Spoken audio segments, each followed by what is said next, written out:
Okay, guys, this is Crafting Your Language. Um, is learning a third language easier than learning a second? This is a blog from Duolingo Blogs. I'll put the link in the description. The author is Dr. Jennifer Cabrelli, I believe it is, Associate Professor of Spanish and Linguistics at University of Illinois at Chicago. So she probably has some research you can find online. But like I said, I'll put the description or the link in the description. Just my thoughts. I just find language so fascinating, and I could probably talk about it all day. So her blog says most people in the world speak two languages. I was kind of shocked by that, so I had to look it up. I just went to uh, Copilot, Microsoft. They say about 43% of the global population is bilingual, or at least bilingual. But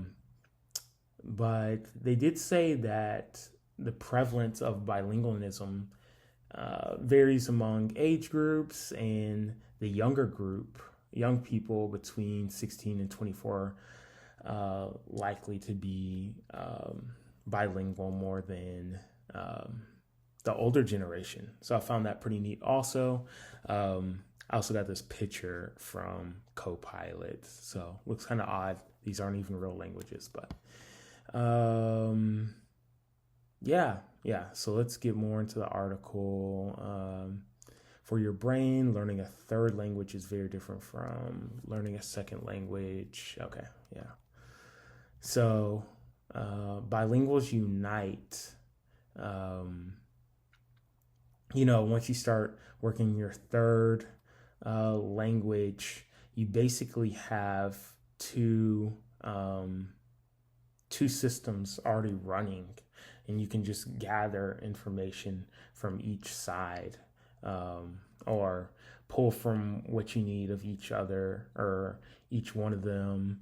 Um, so yeah, it's pretty cool. So the question is it easier to learn a third language? And she says you may have some advantage. Again, your brain is already a pro at managing multiple languages. And the cool thing is about a lot of languages that they have um, like borrowed words in them. Like you could think of many in Spanish or French, English, German, whatever. So pretty cool from that aspect. So you just need to take it one step further if you want to learn a third language. So I like how she used this. You've honed linguistic detective skills. I've never thought of it that way, but basically, like I mentioned earlier, you're just using patterns that may be familiar um, to you in whatever language you're pursuing. Um, you don't have to have advanced proficiency to reap the benefits.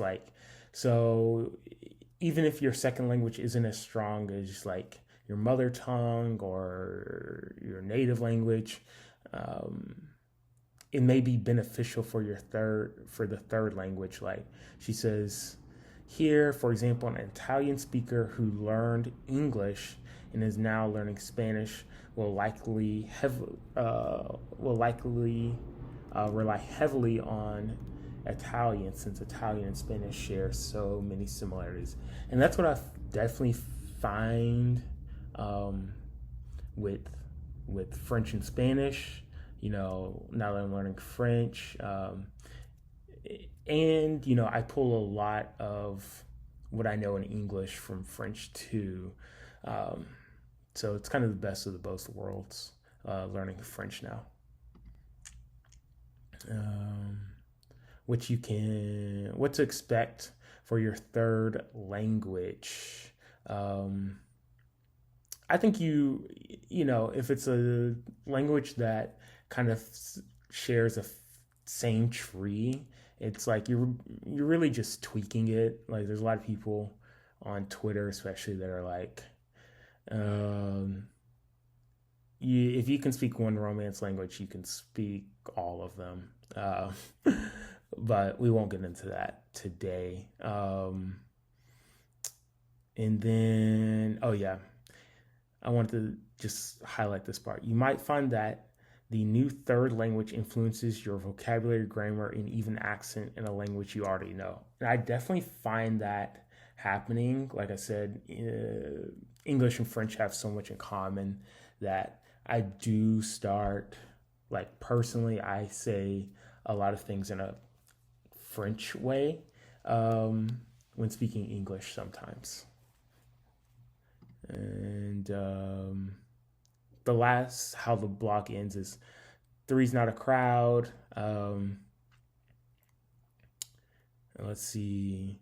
Natural interaction between your languages is a cool display of how dynamic our brain is. And it really is. So just wanted to leave with a quote. This is back in the day. It's the iconic slogan of the United Negro College Fund. A mind is a terrible thing to waste, but a wonderful thing to invest in. So just wanted to upload a quick video. Y'all take care.